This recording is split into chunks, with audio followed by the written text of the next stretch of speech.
Hello, everyone. Welcome to Inside Talk Show. I'm Carla Elizondo. Inside Talk Show is an inside job, going inside, connecting with ourselves, listening to the guidance, our intuition, our gut. If you have any questions, if there's anything you're struggling with, if you need answers, they're there. But they're not at the level of the problem. We must rise above to a higher level, a higher frequency. Change your perception about the situation. You'll be able to see it from a different angle. That's how we solve the problem. There was a really good quote. I was working on a document for these 6 higher faculties, something a little special I'm doing, which I will share with you all once I get it going. All right, open recent. It says, when we have a problem, we make it the biggest thing in our mind. It becomes the biggest thing in our mind. So we need to uncrown the circumstance. Uncrown the circumstance. Dethrone it. Stop giving it power over us. It will pass. As long as we're alive, any problem we can get through. Uncrown the problem. It is not that special. If we keep treating it like it is dictating everything and we bow to it in fear, in worry, in doubt, we're giving it more authority and more power. And for me, I have a higher power, and that's who I give my problems to. That's who I crown, not the problems. Einstein said the significant problems we face cannot be solved at the level of thinking or frequency with which the problem is created. The frequency of the problem is not the frequency of the answer.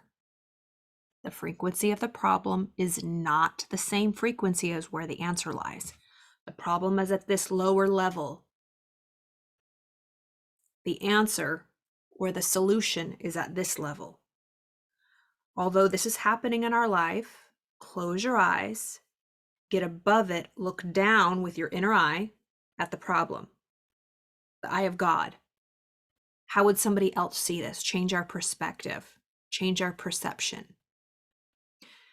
Someone we look up to, someone who's more advanced, someone who's more successful, someone who has gotten over a problem like this. How would they look at this? How would they look at this? Just changing our perception. We have an answer to everything. We just have to trust and go to where the answer is. Because if we just sit in that mess, like Einstein said, we can never solve it at that level. All right, we're continuing the reading. The Science of Getting Rich by Wallace D. Wattles. We're on chapter 15, The Advancing Person. This is part 2. We read part 1 on Friday. So we'll finish up chapter 15 today. There is a power which never fails to present opportunity to the advancing person who is moving in obedience to the law. Follow the law. Follow the laws of the universe. Follow the laws of gravity. Make sure you are safe and secure on a stable piece of ground or something, or you're going to fall. That's the law of gravity. We must stabilize ourselves within gravity, or we fall. That's following the law. God cannot helping you if you act in the certain way. So another word for God is law, in my opinion. So if we replace, if you're not a fan of the word God, or it has negative connotation, which for a lot of people it does, not most people, change the word God for law. I've spoken a bit about this before. I'm a God-fearing woman. I'm a law-fearing woman. Obey God. Obey the Lord. Obey the law. There's another one. It said, God doesn't punish. The law punishes. But it's impersonal. It doesn't matter who does it. I think gravity is the easiest. Or velocity, right? The force. I remember one time driving really fast down a hill in my Mustang convertible, and I was going really fast. And I was young, I was 18. And it was the first time I realized that moving at such a fast force, any slight movement jerks the car really far. But if I was going really slow and I yanked the wheel, nothing would really happen. So I'm going really fast down this hill, and there was a box in the road, and I went like this with the steering wheel to swerve. My car started swerving. I like fishtailed, did a donut. It was scary. I learned my lesson. I broke the law. I did too far of a movement going too fast. I learned that lesson through experience. It was not theory at that point. Same with the ocean. If you've ever been in a current, water, really strong, you have to swim with the current. You can't swim against it. By law, you will never win that force. Like if you've ever been in a riptide, the only way out of it is to swim with it sideways. You can't go through it or you'll die. That's how people die in riptides. We have to work with the law. We have to obey the laws of nature. So just replace the word God with law. Maybe that'll help understand that concept. So God isn't punishing. The law is punishing, but it's not personal. There is nothing in your circumstances or in the industrial situation that can keep you down. If you cannot get rich working for a conglomerate, you can get rich on a 10-acre farm. Oh, yeah. And if you begin to move in a certain way, you will certainly escape the clutches of the conglomerates and get on the farm or wherever else you wish to be. So it says, when you work with the law, when you obey the law, if you obey God and the law cannot help but help you if you act in a certain way. It must do so in order to help itself. We must do so in order to help ourselves. There is nothing in your circumstances or in the industrial situation that can keep you down. Once you follow the law, there's nothing that can stop you. If you cannot get rich working for a conglomerate, you can get rich on a 10-acre farm. And if you begin to move in a certain way, you will certainly escape from the clutches of the conglomerates, people that are trying to control you or jobs that you're not happy with, and get onto the farm, if that's where you please, wherever else you wish to be. If a few thousand of its employees would enter upon the certain way, a company would soon be in a bad plight. It would be in a bad situation if people really started understanding their power. It would have to give its workers more opportunity or go out of business. Nobody has to work for inadequate pay. The company can keep people in so-called hopeless conditions only so long as there are those who are too ignorant to know of the science of getting rich or too intellectually slothful to practice it. The only reason minimum wage continues to be minimum wage is because everybody accepts it. Period. The moment everybody got together and said, $15 an hour is not acceptable to live on. If everybody together as a collective walked away, they would be forced, the jobs would be forced to either go out of business or pay a higher rate. If everybody stopped and said, I won't go to work until I get $20 an hour, they would have to pay you $20 an hour or they would go out of business. But the thing is that people are too ignorant to know that they have that choice, or they're too intellectually slothful to practice it. They won't commit. They won't make the change. But they're the ones that'll stay in that situation. So if you want to break out of it, you can. This is how. Begin this way of thinking and acting, and your faith and purpose will allow you to quickly see any opportunity to better your condition.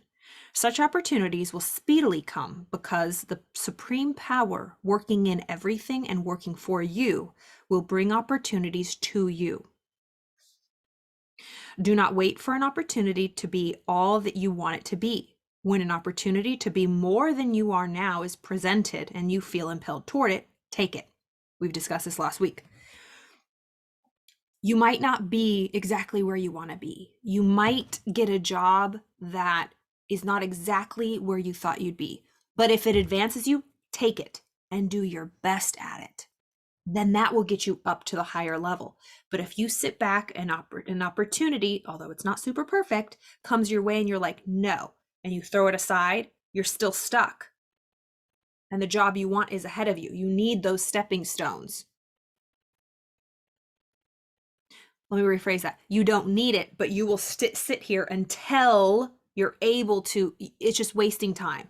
You can get there quicker if you just keep saying yes to every opportunity, if it advances you, even though it might not be perfect, even though it's not how you might have thought it was going to be. Don't wait for an opportunity to be all that you want it to be. When an opportunity to become more than you are now is presented to you, and you feel impelled toward it, take it. It will be the first step toward a greater, still greater opportunity. For example, if you're an actor and you're starting out and an agent comes along, but it's not a top agent, it's not CAA. But you see yourself as an Academy Award-winning actor. Are you going to sit in your studio apartment or room with roommates or whatever and say, no, it's not CAA. I see myself as an Academy Award-winning actor with only Academy Award-winning roles. Do you think that actor would be very successful if it turned away everything but what it wanted? No. It's okay to keep that goal in mind, but saying yes to everything that gets you forward, making those connections, saying yes to the lower, boutique agency or somebody who really doesn't have clout. It's okay as long as you're getting work. Keep moving forward with a good attitude, You will eventually get there, and you can quantum leap there. But if you never said yes to anything, you're closing yourself off from opportunities because you never know how it's going to come. Have a good attitude, change your perspective, say yes to everything that moves you forward, even if it's a little. You never know. The universe is here to help us, right? It's always pushing us. If you believe it, I believe it. And so it's true for me. Whatever you believe must be true. So don't wait for the perfect opportunity to be all you can be.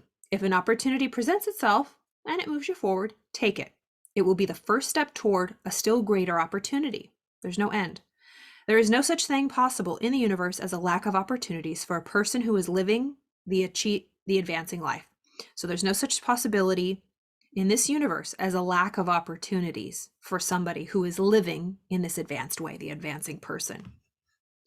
It is inherent in the constitution of the cosmos that all things shall be for your advancing and work together for your good. Is it Paulo Coelho is it Brazilian author?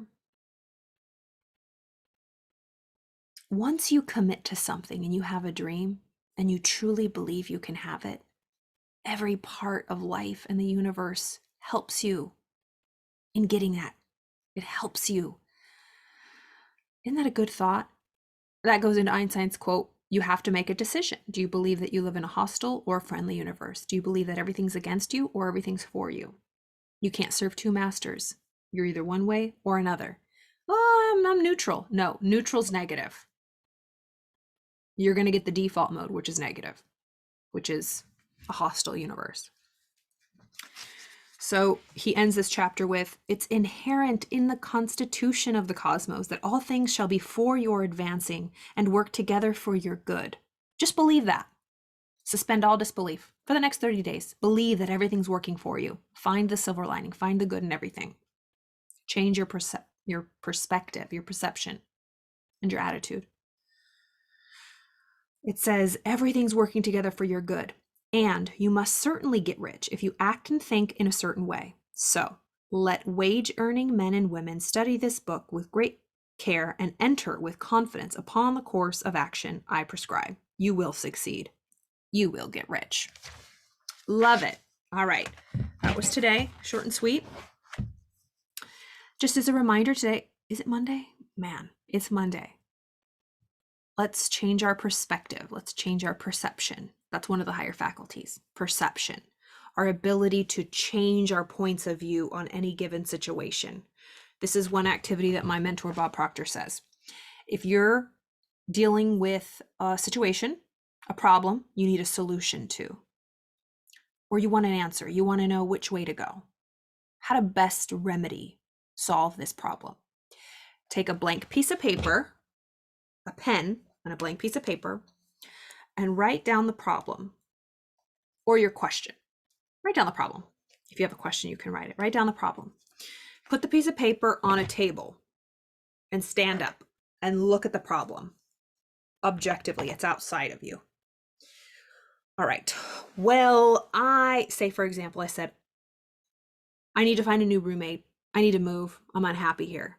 What should I do? Should I kick my roommate out? Should I move out myself? Should I put in my 30 days? Okay, I need to move. I want to move, or I want a new roommate. Oh, God, but I don't want to be rude. I don't know how I'm going to get out of this.